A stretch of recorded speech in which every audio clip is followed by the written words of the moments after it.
So in this episode, I continue working on my SR25 Kythera build.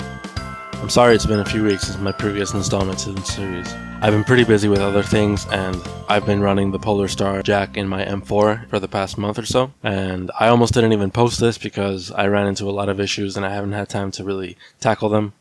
But then I remembered that the whole point of this series is to show you guys what it's like for someone with no experience to get themselves into working with HPA. In this episode, you're going to see a lot of mistakes. So I start to take everything apart, took a look at the hop-up unit, which seemed fine.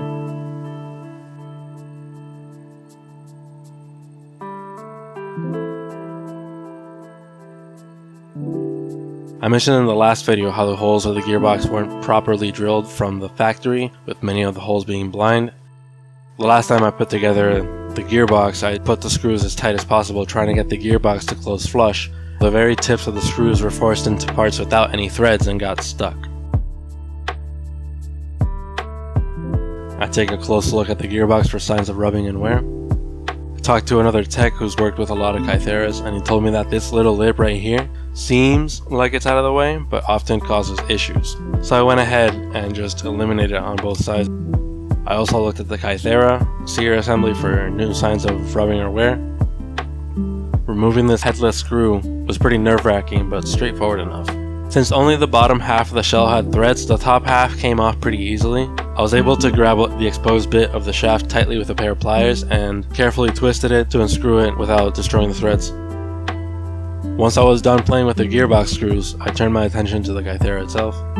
I took it apart entirely and cleaned up all the gunk it accumulated. For removing the spool spring, you need a 1/16 roll pin punch to move this pin holding the reset latch cable assembly in place. And reassemble.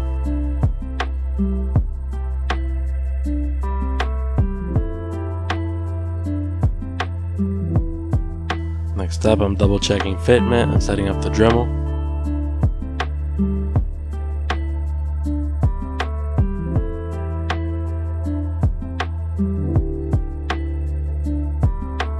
I cleaned up all the shards and dust off it by rinsing it off with water and drying it completely before reassembly. Other people who have like actual air pressure systems might be able to just blow all this shit away.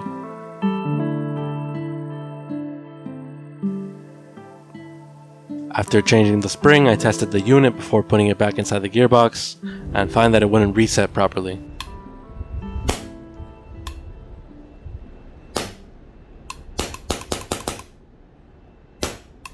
I figured that it's not resetting because of two of the washers that were suggested that you could take out, that you could probably take out most of the washers and it would still function after installing the spool spring. Instead of undoing the washers, which would require punching out a pin and taking out the entire trigger assembly, I got lazy and decided to install the grub screw that would simply add tension to the trigger spring and pad.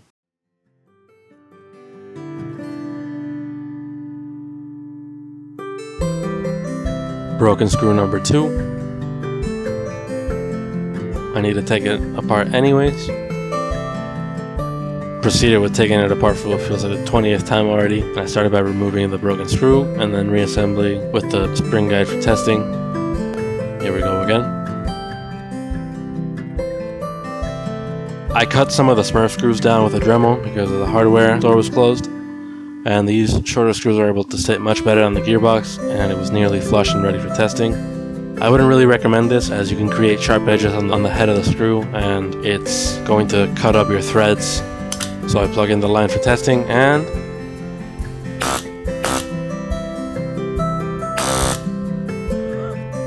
What? Obviously I fucked something up. God damn it. depressurizing the line the best way I know how. I disassembled it and adjusted the screws in the sear assembly. Test the system. Alright. Are you ready for this? This one's gonna work. That's a good first sound. God damn it. Try again.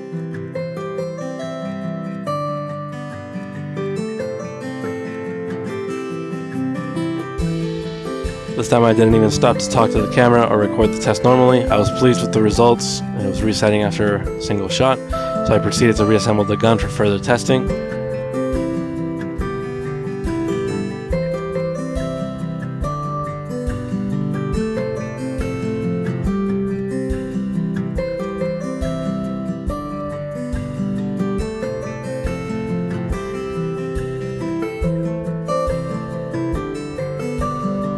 Since I don't have any fancy magnetic tools to use for screwing back on the motor grip, I found that dropping the screws into place makes this a lot easier.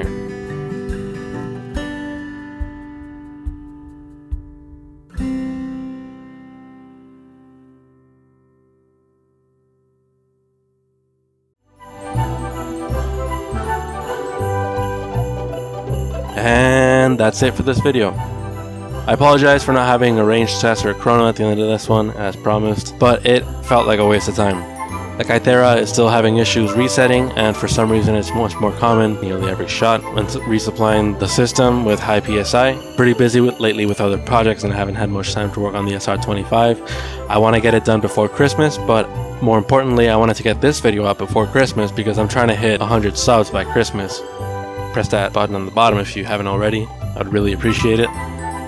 Yeah, that's it for now. Like I said, I've been using the Polarstar jack that I put in my M4 instead of this in the meantime, which is why this also hasn't been a priority. So until next time, peace out.